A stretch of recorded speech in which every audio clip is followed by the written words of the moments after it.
Pasan unos minutos de la 1:15 de la tarde en este viernes 3 de noviembre y comenzamos aquí en Cantabria por la mañana una nueva jornada que nos llevará hasta las 2 de la tarde y, como siempre, cada final de semana, cada viernes, cita con la actualidad más inmediata y con dos contertulios de primera, como siempre, como son Carlos Madalena, buenos días, y Fernando Pérez, buenos días. Buenos días, Isabel. Creo que no hace falta presentar el primero de los temas porque, nos guste o no, la actualidad manda. El tema en Cataluña, lejos de acabar, pues se va, no sé si crispando, pero la situación tampoco sé valorar si sorprende o no, tal y como se están desarrollando los hechos. Ayer la juez enviaba a prisión incondicional tanto a Oriol Junqueras como a otros 8 exconsellers del Gobierno de la Generalitat. Carles Puigdemont sigue en Bruselas junto con otros 4 miembros de su equipo. No sé, ¿cómo va a acabar este escenario? Bueno, yo te puedo decir lo que digo siempre. Todavía es un capítulo, hoy día 3, es un capítulo del capítulo que va a haber mañana o incluso dentro de 3 horas. Pero parece que algunos analistas, ahora entre comillas, se rompen y se rasgan las vestiduras. Y yo creo que no es para tanto. Es decir, la política más el derecho es igual a democracia, eso por una parte. Pero por otra, estamos en el capítulo de, habiéndose incumplido un contrato, que ese contrato fue la Constitución, pues procede, después de que la política no ha funcionado, que sea el derecho el que funcione. Lo que ha hecho es el señor Maza, fiscal general, que unos ahora dicen que es malísimo y otros buenísimo, simplemente es un fiscal general. Y lo que le han mandado el gobierno de Rajoy es meter una demanda al gobierno. Ha metido una demanda, esa demanda se ha turnado, le ha tocado a una jueza, que es una jueza, una magistrada de impecable prestigio y trayectoria, y ella lo que ha hecho nada más es aplicar la ley. Yo, como letrado, tengo que decir, pues a tenor de la imputación que se hace y de los años que se piden, pues los requisitos se cumplen perfectamente para poder poner como medida cautelar la cárcel. Y además con el añadido que el mayor que tenía que estar allí dando la cara, el señor Puigdemont, se ha cogido y se ha marchado a Bruselas. Entonces, eso es un además para meter la cautelar de la cárcel. Pero fundamentalmente se les mete en la cárcel porque a tenor de la pena, que acumuladas dan más de 50 años, procede la medida cautelar del encarcelamiento. Y no hay más. Y es que la lex dura lex. Si hay que cumplir la ley, que se cumpla la ley. Y estamos en esa situación. Las manifestaciones, por otra parte, de la ciudadanía, pues son las manifestaciones, unos a favor y otros en contra. Y, en definitiva, hay que estar a lo que diga la ley para que exista democracia y para que exista convivencia. ¿Decisión adecuada y proporcionada, según tu opinión, Fernando? Dura lex, sed lex. Es decir, la ley es dura, pero es la ley, ¿no?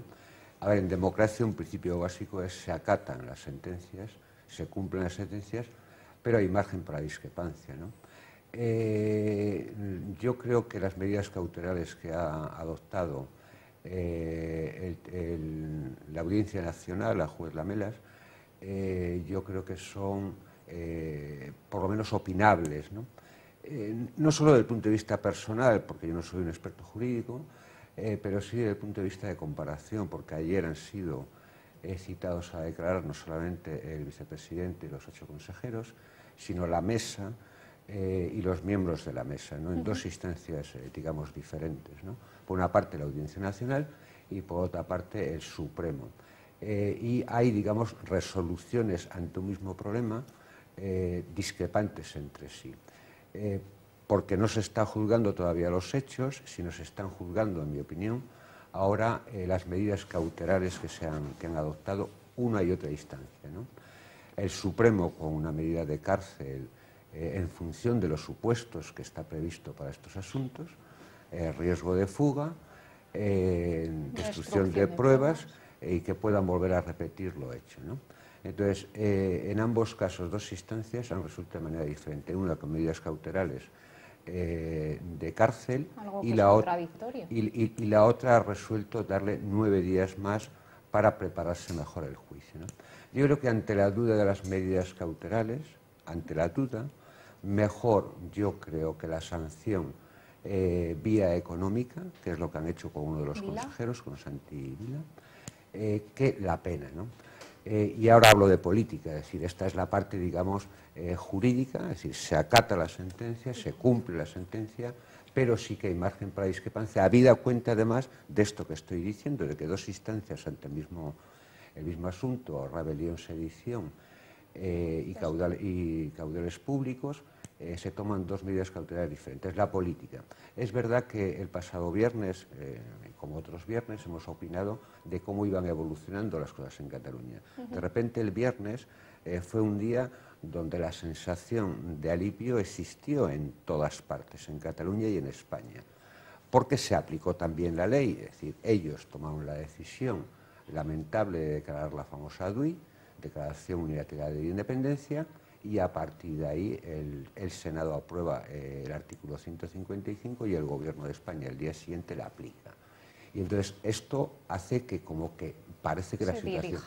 Yo creo que lo que ha pasado ayer no ayuda en la idea de que el 21 de diciembre los ciudadanos de Cataluña decidieran en la campaña electoral cuál era el mejor gobierno. Yo creo que esto va a ser un factor que va a, de alguna manera, radicalizar el debate, que debería ser otro, en torno a estas medidas. Y yo en ese sentido, primero creo que estamos en una situación de extrema gravedad y por tanto estoy extremadamente preocupado. Ahí va la siguiente pregunta. Hay voces, de hecho el expresidente de la Generalitat, José Montilla, ha hecho unas afirmaciones a lo largo de la mañana que precisamente quizás estos encarcelamientos están haciendo que el independentismo se sienta agredido, lo cual no es un buen caldo de cultivo para un escenario electoral que es el que se está preparando ya de cara al 21 de diciembre. Yo creo que se está hablando demasiado. Yo creo que todos los que están hablando ahora y que dicen premonitoriamente de que van a ocurrir hechos de que la gente se va a ir a la calle, etcétera, etcétera, yo creo, insisto, Isabel, que se habla demasiado. Yo creo que la ley tiene que cumplirse, ha de cumplirse, y los que tienen que ser valedores de que se cumplan son exactamente los partidos que son hegemónicos, el Partido Socialista y el Partido del Popular. Lo que no se puede es ahora, una vez que estamos en el sistema de derecho, en el ordenamiento jurídico, en la tramitación del ordenamiento jurídico, se intente interpretar lo que dicen los jueces. Los jueces, los tengo que decirlo como letrado, que lo que hacen no es interpretar, lo que hacen es aplicar la ley. ¿Qué dicen? Que ahora los políticos o algunos políticos dicen, no, es que no queríamos tanto, es que solamente queríamos que le tirasen de las orejas. Por ejemplo, una medida económica. No, señor, si la ley... El Código Penal no es el código de Petete, es un texto fundamental al que hay que cumplir, porque para que haya convivencia, para que haya democracia, hay que cumplir la ley. No se puede cumplir a medias ni se puede cumplir aquello que más me interesa. Es decir, menos interpretaciones, más que se cumpla la ley, y no quiere decir otra cosa, que ser rigorista con el sistema significa más convivencia, más estado de bienestar y más democracia. ¿Podemos asistir, Fernando, a un escenario de campaña electoral en el que la cabeza visible, o sea, el principal candidato del independentismo, sea alguien que está encarcelado? Sí, parece probable, ¿no? Que decir que el victimismo es el caldo de cultivo del independentismo. España nos roba, mejor estaríamos solos, y ahora están convirtiendo una causa política en una causa electoral, ¿no? Decíamos la semana pasada con respecto al encarcelamiento de los Jordi, Cuixá y Fernández, que algunos decían que eran presos políticos y yo dije que eran políticos presos. Eso que dije para los Jordis vale para los que han sido encarcelados ayer. No están encarcelados por defender unas ideas, sino por unos hechos, según la jueza, constatadas, de rebelión, sedición y caudales públicos. Y por tanto, en España, que es un... como he dicho muchas veces, y además creo que lo he dicho reiteradas veces, es un sistema democrático homologable a cualquier país del mundo. Nuestra democracia es una democracia homologable con cualquiera. Pero es verdad, Carlos, que el Código Penal se aplica, pero nuestro Código Penal, como el de las democracias avanzadas, es tremendamente garantista. Es decir, que cualquier error a la hora de instruir la causa puede echar por tierra, ya ni siquiera sin analizar los hechos, sino como consecuencia de no tener las garantías suficientes. Y no es un problema de la política y la judicatura un debate entre ellos, sino que, y lo he dicho y por eso he querido empezar por ahí, que dos instancias que aplican la ley discrepan y, por tanto, es verdad que el hecho de ser extremadamente garantista en nuestro Código Penal es lo que llega a interpretación sobre hechos iguales de manera diferente. Yo eso lo dejo ahí, insisto, desde el punto de vista político. Es verdad que yo creo que van a convertir lo que ha pasado ayer, lo que va a pasar estos días, el Puigdemont, evidentemente, yo no sé si hoy se ha dictado ya una orden de detención, se está estudiando. Pero vamos, en estos es momentos más que probable que se dicte esta vez. Entonces el problema es que si esto se hace así, va a ser un juez belga el que tenga que dictaminar si tiene o no derecho a la extradición pedida por un país como España. Sí, que estamos trasladando... Y podría ocurrir que un juez belga dictamine que no hay causa suficiente para ello. Entonces vamos a un debate que es el peor de los debates, que es el debate jurídico, porque sí que es interpretable las leyes, afortunadamente, y hay instancias superiores a España. España, por convenios internacionales, tiene que someterse al Tribunal de Estrasburgo, al Tribunal de Luxemburgo, etcétera. Y esto, evidentemente, los que están ahora en la cárcel lo van a hacer, van a tratar que este juicio no termine en España, sino que vaya... Porque lo que ellos quieren poner en cuestión, y ante ello tenemos que estar alerta, es que la justicia en España es independiente. Y en España la justicia es independiente porque hay muchos políticos en la cárcel. Lo hubo cuando el terrorismo vasco, Otegi estuvo en la cárcel, no por ser terrorista, sino por amparar el terrorismo. Políticos del PP y de otros partidos por temas de corrupción están en la cárcel. Hoy los Jordi están en la cárcel como consecuencia, insisto, lo que dije antes, no por sus ideas políticas, que tienen legítimo derecho a defenderlos y la Constitución lo ampara, sino por los hechos, es por lo que se les juzga. Pero insisto, yo siento que el 21 de diciembre, que era una oportunidad magnífica para que todo el mundo fuera a votar en torno a proyectos políticos, en torno a ideas políticas, ahora quede atravesado por un tema del victimismo, de que si son o no presos políticos, que si se les juzga por sus ideas o por sus hechos, y esto va a hacer que la campaña electoral esté enrarecida, cuanto menos, sin pensar en escenarios, que no quiero ni pensar en ellos, que de aquí a entonces la situación desde el punto de vista de la calle pueda empeorar incluso notablemente. Por eso decía y repito ahora que estamos en una situación de máxima gravedad. Por alusiones.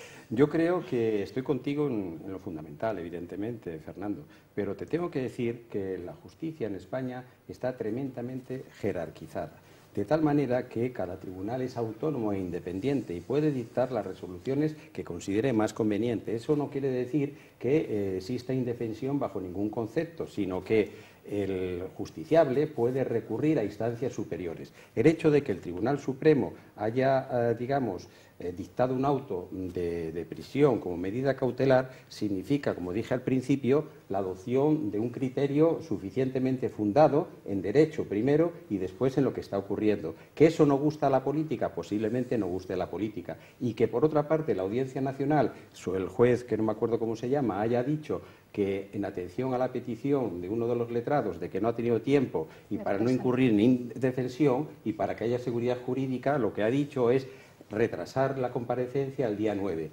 Es decir, no es que haya resoluciones contradictorias bajo ningún concepto en este sentido, que pueda haberlas porque unos juzgados pueden dictar unas normas, pero siempre piramidalmente se puede recurrir, como tú también has alegado, de que ellos pueden ir también hasta el Tribunal de Estrasburgo, pueden ir hasta... Exacto. No, eso es simplemente un pequeño matiz, sin entrar en el fondo, que es decir, primero es la Audiencia Nacional la que toma la medida cautelar de prisión y es el Supremo el que no. En el auto del Supremo sí manifiesta algunos matices de discrepancia con el auto de la Audiencia, hasta el extremo, y que quizá podría ser la solución, es decir, la jueza es taxativa cuando dice que hay rebelión, que tiene que ser asociada a la rebelión a temas de violencia, mientras que en el auto del Tribunal Supremo dice que hay indicios de conspiración a favor de la rebelión. Es decir, hay algunos matices pero es que los matices, no, a ver, es que en derecho... en derecho, en democracia, los matices es la clave, hasta el extremo de que se pueda abrir una posibilidad, que yo espero que sea así. A ver, voy a decir una cosa severa, y es que la justicia en España no es jerárquica. El que es jerárquico es el fiscal general del Estado, que es elegido directamente por el Consejo de Ministros a propuesta del presidente del Gobierno. Esa es la jerarquía, de orden y de mando. A partir de ahí los jueces tienen independencia de criterio para aplicar las leyes y puede haber discrepancia y hay discrepancia. Yo espero que se sustancie de manera más o menos inmediata si se acepta lo que sugiere el Tribunal Superior, y que es que haya una sola causa, es decir, que haya una sola instancia quien juzgue a todos los encausados por un mismo asunto y que reclame para sí lo que ahora tiene una parte la audiencia y por otra parte el Supremo. Yo creo que esto podría ser una solución perfecta para que no se manifieste esta discrepancia entre dos instancias que tienen sus competencias, que tienen criterio, pero que son jueces diferentes y que en los autos por el que uno dictamina cárcel y otro aplaza la decisión, hay matices. De la misma manera que yo creo que hay matices respecto de un asunto que es fundamental, que puede pasar en España y que puede pasar en España con respecto de Bélgica, y es que para que haya rebelión tiene que haber violencia o con actos de violencia. Una juez determina que puede haber indicios de violencia en esa rebelión y otro lo relativiza bastante hasta el extremo de pensar que acusarle por rebelión, y ahí es donde yo digo que el fiscal general del Estado, que es el adelantado de todos, desde un principio ha determinado que se les tenía que acusar de rebelión. Y la discrepancia jurídica es si es o no, que no es una discrepancia menor, con violencia o sin violencia. Carlos, y terminamos, tema catalán. Yo lo que quiero decir y digo es que los letrados estamos totalmente de acuerdo en la autonomía del Ministerio Fiscal, que no existe autonomía del Ministerio Fiscal, que es un nombramiento digital. Y toda la abogacía siempre hemos dicho que la independencia del fiscal es fundamental para instruir la causa. Eso como principio general. Es lo que tiene que ser un ordenamiento en un siglo XXI y en un Estado democrático y homologable como es el Estado español, por una parte.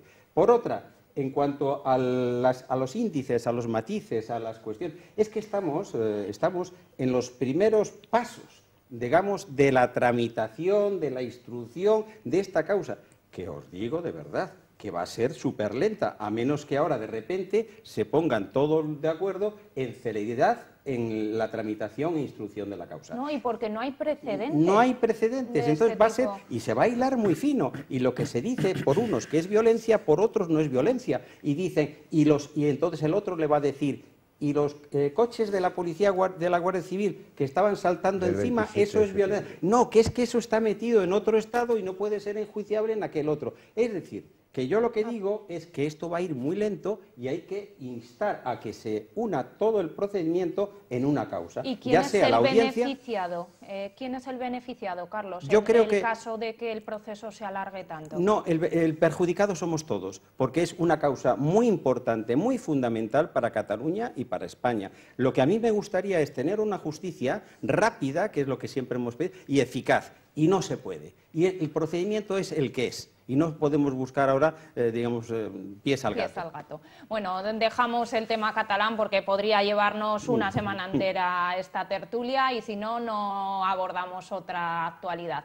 Una actualidad que queríamos haber abordado ya la semana pasada son esas 6 candidaturas que ha obtenido el Hospital Universitario Marqués de Valdecilla en los premios Best in Class, aquellos que reconocen de manera pues mejor la trayectoria y la calidad de los servicios que se prestan en este hospital, Carlos, y que nos convierte en centro pionero, en un centro Valdecilla que apenas tiene dinero, ¿no? Exacto, ahí vamos al tema dinero. Yo lo que digo es que los políticos siempre están hablando de que Valdecilla es la proa del cientificismo en la medicina, es nuestro buque insignia, etcétera. Pero ese buque insignia tiene que ser remodelado, tiene que ser, digamos, adecuado al siglo XXI y a la medicina de investigación científica. Y eso se está haciendo con pocos recursos, y lo que yo pido, y además aprovecho el estar aquí y decirlo públicamente, es lo que procede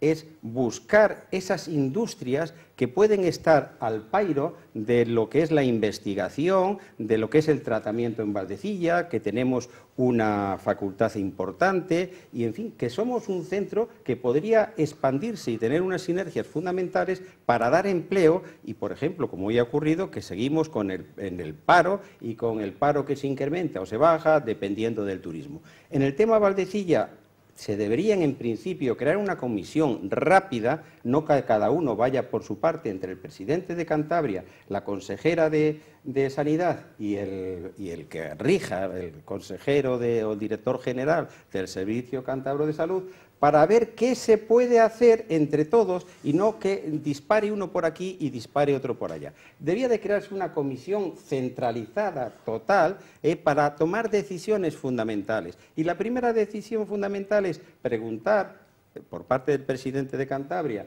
a todos, si se necesita más dinero, cómo se puede sacar más dinero, qué podríamos hacer, etcétera, qué investigaciones están llevando. Crear una sensación de que Valdecilla es mucho más y puede llegar mucho más lejos. Y Fernando, ¿qué puede haber de cierto en esas voces que hablan de grupos de presión detrás del hospital, pues que hacen decrecer los recursos públicos que van a parar a la sanidad para comprar otro tipo de cosas que no son servicios? Pensando en los que nos están viendo, valorar los hechos, ¿no? Primero decir, los hechos ocurridos el pasado día en Sevilla es que los premios de más prestigio desde el punto de vista de la sanidad han concedido 6 galardones a 6 servicios del Hospital Nacional Marqués de Valdecilla, siendo finalista hasta 15. En otros 15. Sí. Es el premio de más prestigio, lo hace una cátedra de gestión sanitaria de la Universidad Rey Juan Carlos I, en colaboración con una revista de máximo prestigio. Por tanto, una vez comentados los hechos, la valoración. Nuevamente, Valdecilla, por si alguien tenía duda, se convierte casi con toda seguridad en uno de los hospitales de referencia de España. En un país como España, donde su sanidad pública es de las mejores del mundo. Luego, por tanto, podemos casi decir con toda seguridad que tenemos la suerte, los cántabros, los 600.000 escasos cántabros, de tener un hospital de referencia en España y en el mundo desde el punto de vista de la sanidad. Por tanto, una primera valoración al respecto. Segundo, ¿está o no suficientemente dotado desde el punto de vista de recursos públicos Valdecilla? Valdecilla, allá por los años 2000, se cayó. Hubo que construirlo entero, prácticamente entero, nuevo.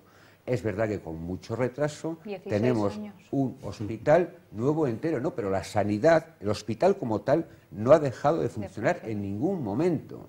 Por tanto, tenemos desde el punto de vista de capital físico un nuevo hospital que durará muchos años, y luego un problema que tuvimos, hubo un pico de problema hace aproximadamente 8 años, que yo creo, y estos premios es lo que me interesa destacar, han ayudado a decir que se ha resuelto bien, y es el capital humano. Es decir, es importante lo físico, es decir, la estructura, las maquinarias, pero es muy importante el capital humano. Es verdad que Valdecilla durante muchos años tuvo especialistas absolutamente de renombre mundial, todo el mundo lo sabe, en algunas especialidades, y ahí hubo algunos problemas de cómo íbamos a ser capaces de resolver la sustitución de esto que es vital en la sanidad, que es el capital humano. Estos premios lo que vienen a certificar es que se hizo bien. No solamente tenemos un hospital desde el punto de vista físico extraordinario, sino que tenemos un capital humano que es capaz de competir con el resto de los colegas de España y salir, como hemos dicho, en 6 de las especialidades, siendo premio número 1 y otras 15 llegando a la final. Esta conclusión me permite decir rápidamente, porque yo creo que lo tenemos que decir, sentir orgullo de sanidad pública en Cantabria, porque es verdad que los consumidores valoran, yo afortunadamente no soy un consumidor de la sanidad pública, extremadamente bien la sanidad pública, pero es verdad que la periferia, aquellos que no van tanto a los hospitales, tienden a ser críticos. Los unos y los otros, sobre todo los segundos, tienen que saber que tenemos una sanidad en Cantabria que es modélica en España y en el mundo, porque no solamente tenemos Valdecilla, tenemos otros 3 hospitales comarcales, tenemos 35 centros de salud, no hay más de 15.000 personas en Cantabria que tengan un centro de salud. Lo tenemos a 10-15 minutos de coche. De los 35-30 tienen urgencias. Eso quiere decir que no sé por qué la gente se empecina en ir a urgencias a Valdecilla, teniendo como tenemos unos centros de salud a 5, a 3, a 10 minutos que tienen urgencias y que para esas primeras asistencias es fenomenal. Es decir, la conclusión es, seamos conscientes de lo que tengamos, protejámoslo y por favor, no vayamos poniéndonos a nosotros mismos algunos peros que siempre hay. Desde el punto de vista nuestro de la financiación, yo creo que es suficiente, porque para captar capital humano tiene que haber recursos públicos. Y esas mismas personas que están deseando venir a Valdecilla por el prestigio, no vendrían si no se les retribuyera de la manera adecuada. No sé si el orgullo, Carlos, es el mismo el del Hospital Universitario Marqués de Valdecilla que el de la estación de esquí de Alto Campo, una estación de esquí que está ahora sin cabeza. Bueno, yo soy esquiador, he sido esquiador toda la vida, aprendí a esquiar en Brañavieja, conozco perfectamente Brañavieja, sé que es una estación que está mal ubicada, sé que es una estación que si tiene condiciones climatológicas nieva y si no hay condiciones climatológicas no nieva. Una vez dicho lo anterior, nos encontramos, pues oye, que es una estación pequeñita, acomodada, justita, no es como para expandirse hacia afuera y para atraer un turismo pues, familiar y una cosa centrada. Entonces ha salido, que voy a dar 2 minutos solamente para hablar de ese tema, ha salido esto de que de repente, no se sabe cómo, se ha surgido un eco fundamental como que, oye, que el gerente que había sido seleccionado no viene y entonces la oposición, los dos grupos del Partido Popular, el Partido Popular A y el Partido Popular B, parece que se han puesto de acuerdo en decir que eso es el mundo en el que se cae, que no tenemos estación. Lo que hace falta, señores, es que haya nieve este año. Lo que hace falta, señores, es ver lo fundamental. Yo me acuerdo cuando estuve de abogado y de secretario del Consejo, siendo presidente de Cantur, Gonzalo Piñeiro, que hice el primer contrato de cañones de nieve, que nunca funcionaron. Ahora se han gastado 12 millones de euros, 2.000 millones de las antiguas pesetas, para poner unos cañones que yo desde Cantabria Liberal he criticado y muchos más que conocemos el ambiente. Y ahora, para que nos vengan estos señores para decir que no hay gerente, pues yo lo considero una chuminada, así de cierto, y así lo tengo que decir, que para eso tengo la suerte de decirlo aquí en Televisión Popular. Y es más, es que si hablando por cuestiones, pues no sé, hace poco salió también el Parlamento el lunes que el señor consejero de la Sierra se le ha olvidado crear el CES, o como dice, para justificarse después de 1 año y medio, que es que no sabía muy bien si lo tenía que crear la Consejería de Hacienda o la Consejería de Presidencia. Es decir, lo único cierto es que el CES tenía que haber sido creado en el momento del mandato del Parlamento y no ha sido creado. Es decir, que el paro, por ejemplo, ha crecido en Cantabria. Y estos señores, vuelvo a decir, se están preocupando de la chuminada de que un chico no quiere venir a trabajar. Pues que cojan otro, señores, que cojan otro que están deseando. ¿Y por qué esa tardanza, Fernando? Bueno, yo es que no conozco los detalles, pero sí aprovecharía, y ahora que lo estaba diciendo Carlos, yo fui esquiador y es verdad que aprendí a esquiar en Baqueira-Beret, en Girona, ¿no? Y es verdad que eso me ha permitido ver la evolución de nuestro centro de esquí de Alto Campo, ¿no? En el año 81, en fin, esquiar en campo los fines de semana era prácticamente imposible, y ahora, después de muchas inversiones públicas, tenemos una estación de esquí pequeña, pero bastante avanzada y modernizada. Pero es verdad lo que dice Carlos, que mira al sur y entonces, bueno, pues tenemos ese problema, digamos que ese sí que es irresoluble desde el punto de vista de las inversiones públicas. A partir de ahí, bueno, es una propuesta que hay que mantener, la propuesta de turismo de esquí, porque es verdad que bueno, tiene cierto poder adquisitivo y para la zona, para Campo, pues es una fuente de recursos importante, ¿no? Y a partir de ahí, sobre la pregunta concreta, me imagino que en fin, que se ha hecho un proceso de selección, que se ha elegido al mejor, que parece que tenía experiencia en otras estaciones de esquí. Desde el punto de vista del perfil, no parecía, y el currículum no parecía que fuera una mala decisión, pero, y es verdad que no lo sabemos, pero en todo caso, si se ha esperado hasta ahora, es porque seguro que tiene derecho a aplazar la decisión. Si de manera inmediata él hubiera dicho que no hubiera habido problema, pero lo ha aplazado y seguro que le ampara algún tipo de... Sí, pero lo ha contrato. aplazado Un mes, siendo sí. una persona ilocalizable, ofreciendo excusas cada vez que Sí, se le no preguntaba. conozco los detalles porque eso evidentemente son detalles propios de estar dentro de la administración para conocerlos.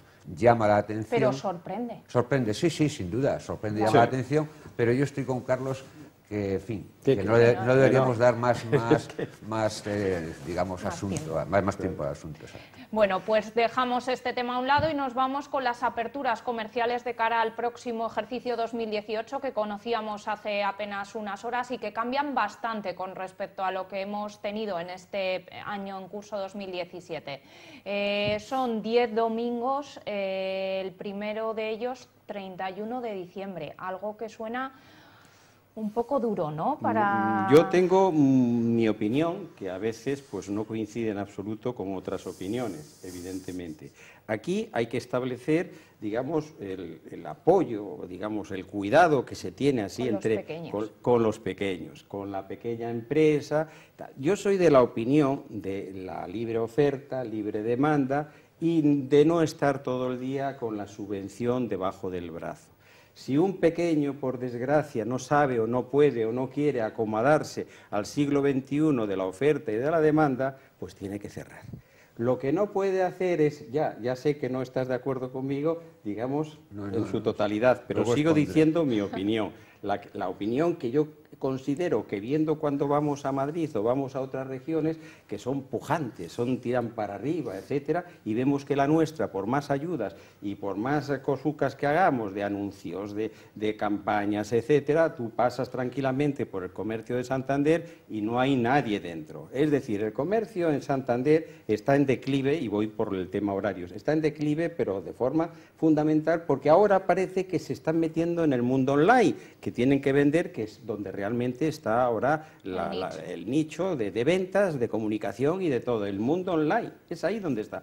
¿Y qué ocurre? Pues que hay que ayudar y proteger que el horario se atempere, se adecúe, no perjudique a la gran empresa, la gran empresa no perjudique a la pequeña empresa y no se pone nunca de acuerdo. Mi opinión, por desgracia, va en contra de ese sistema y va un poco a favor del sistema que tienen las grandes ciudades, los grandes núcleos de comercio en Madrid, en Barcelona, que una libertad de horario es para mí la premisa. Sé que no estáis de acuerdo, pero yo, como ciudadano, como usuario, como comprador, me gustaría comprar también hasta el domingo por la mañana. Pero ha habido un gran consenso, a diferencia de lo que venía ocurriendo en las últimas veces que se tenían que poner de acuerdo grandes y pequeños. Sí. En esta ocasión podemos hablar de que más o menos todo el mundo está de acuerdo. Sí, a ver, quiero decir, primero, porque hay una legislación que lo regula, quiero decir, esto no es... Se puede abrir hasta 16. Vamos a ver, esto se rige por lo que llamamos la legislación básica del Estado, que dice que al menos 10 festivos, que incluye domingos, hay que diferenciar entre domingos y festivos, tienen que abrirse. Y a partir de ahí hay una legislación de la comunidad autónoma que es la ley de comercio. Y a partir de ahí hay conflicto de intereses, yo diría, de al menos 4 sectores. El derecho del consumidor, el derecho del trabajador, el derecho de las grandes superficies y el derecho de las pequeñas superficies. Entonces, ahí está la habilidad negociadora que hasta ahora se ha resuelto y también para el próximo 2018 de manera razonable. En las declaraciones que más o menos hacen todos hoy, después del acuerdo que se llegó ayer, es que hay cierta satisfacción.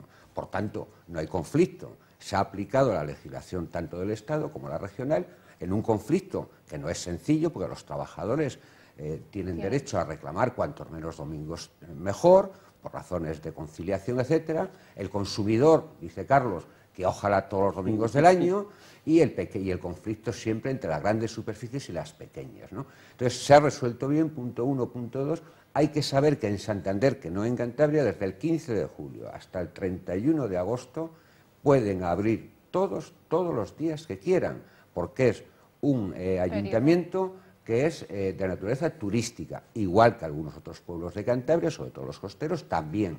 Es decir, afortunadamente está arreglado y el margen, digamos, de discrecionalidad se cumple porque se ponen de acuerdo, de tal manera que el año 2018 habrá 8 domingos que se abren y 2 festivos. Este es el acuerdo en el que han llegado ayer en distintos días y que es verdad que como en todo Tiras acuerdo, ya flojas. pues habrá ahí, veamos, en general ha sido bien resuelto porque hay una experiencia sobrada de otros años, porque hay una legislación y porque hay unos interlocutores en cada una de estas 4 partes, digamos, que se ponen de acuerdo. Por tanto, perfecto. Y dejamos el comercio a un lado, nos estamos quedando casi sin tiempo, así que os ruego especial concreción. El tema de la sequía en Cantabria. Estamos no oficialmente en alerta, no llueve, pero el pantano del Ebro acumula un descenso paulatino. ¿Qué tenemos que hacer, qué tienen que hacer aquellos que tienen responsabilidad para solventar esta situación? Pues el tema no es baladí, no es pequeñito. Igual tenemos que hablar un día, pero de forma amplia, Claro. exhaustivo, del tema de la sequía, porque es fundamental. Es que los tiempos, el cambio climático y todas esas cosas que están diciendo en las grandes esferas y en los grandes comunicadores, es que parece que es cierto. Que yo me acuerdo de pequeño, y vamos al simple ciudadano, yo voy a hablar de una forma clarísima. Pues llovía, hacía nieve, tenías que ir al colegio, etcétera, y era invierno lo que era invierno. Ahora, desde hace ya unos bastantes años, ya no es invierno lo que era invierno. Por ejemplo, la nieve no fluye con la potencia que fluía en el Alto Campo, donde la estación de esquí, y la nieve no está por nuestros montes. Pero dicen, no, es que la sequía, el monte, la vaca... No, es que la sequía afecta a todo el sistema ciudadano, no solamente al monte, a la tierra, a la vaca. No, es que ya tenemos que empezar a pensar, y por eso te comentaba, de que el problema sequía es mucho más importante que el gerente de Cantur. O sea, que es que hay que ver una relación jerárquica de lo que interesa a los ciudadanos, que parece ser que lo que interesa a los ciudadanos no interesa a los políticos. Y curiosamente, eso es lo que ocurre a los políticos. Carlos, por alusiones...